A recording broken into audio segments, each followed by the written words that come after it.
რეკორდული სიცხე ევროპაში, ესპანეთსა და პორტუგალიაში 48 გრადუს ელოდებიან გამოცხადებულია განგაშის წითელი დონე. მეტეოროლოგიური სამსახური ბოლო 40 წლის განმავლობაში ყველაზე ცხელ ზაფხულს პროგნოზირებს. გაუსაძლისი სიცხე მოსალოდნელია საფრანგეთის სამხრეთ-დასავლეთშიც.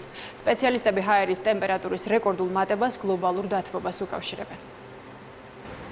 ასეთი სიცხე ევროპაში ბოლოს 40 წლის წინ საბერძნეთში იყო. თუ სინოპტიკოსებს დავუჯერებთ, ათენის რეკორდი შესაძლოა ესპანეთმა და პორტუგალიამ მოხსნან, სადაც 48 გრადუს ელოდებიან.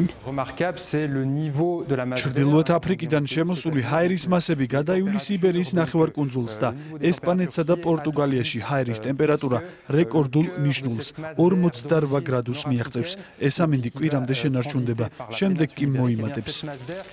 ამ პროგნოზის შემდეგ მოსახლეობამ გაფრთხილება მიიღო, რომ სიცოცხლისთვის სახიფათო სიცხისგან თავის დასაღწევად აუცილებელია, რაც შეიძლება მეტი სითხის მიღება, კონდენსირებულ გარემოში ყოფნა, გამოვალ მდგომარეობაში ჩრდილში თავის შეფარება ან ქუდი. თუმცა ამ წესების ზედმიწევნით დაცვის დროსაც კი სიცხესთან ბრძოლა ადამიანებს ძალიან უჭირთ.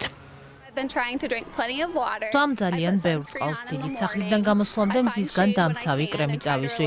თავს ვაფარებ ყველგან, სადაც ჩრდილს პოულობ.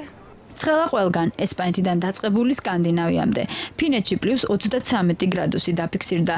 ასეთი რამ ამ ქვეყანაში ჯერ არ ახსოვთ. შესაბამისად, სიცხესთან გამკლავება ჩრდილოეთში მცხოვრები ხალხისთვის გაცილებით რთული აღმოჩნდა, მაგრამ არიან გამონაკლისებიც. მაგალითად, ესტონელი ნაყინის გამყიდველები 2018 წლის ზაფხულით ბედნიერები არიან. ჩვენთვის ნაყინის ბიზნესის მქონე ადამიანებისთვის წელს საოცნებო ზაფხული იყო. ასეთი ზაფხული ესტონეთში არავის ახსოვს. გასულ წელთან შედარებით მოგება 30-35%-ით გაგვეზარდა. ის რაც რასმუს ახარებს საგანგაშოა. თუ სინოპტიკოსებს დავუჯერებთ, წლევანდელი ზაფხული გამონაკლისი კი არ იქნება, არამედ ნორმად იქცევა. მიზეზი გლობალური დათბობაა. ყოველწლიურად ვაფიქსირებთ ტემპერატურის მატებას. წელს ახალი რეკორდი დავაფიქსირეთ ალჟირში, ევროპაში და მსოფლიოს სხვადასხვა კუთხეში. 2018 წელს პლანეტის დიდ ნაწილში ტემპერატურა ნორმაზე მაღალია და ეს ყველაფერი არაა. მომდევნო წლებში ტემპერატურის მატებას ველით, რომელიც სავარაუდოდ ივნისში დაიწყება და ივლისამდე გაგრძელდება.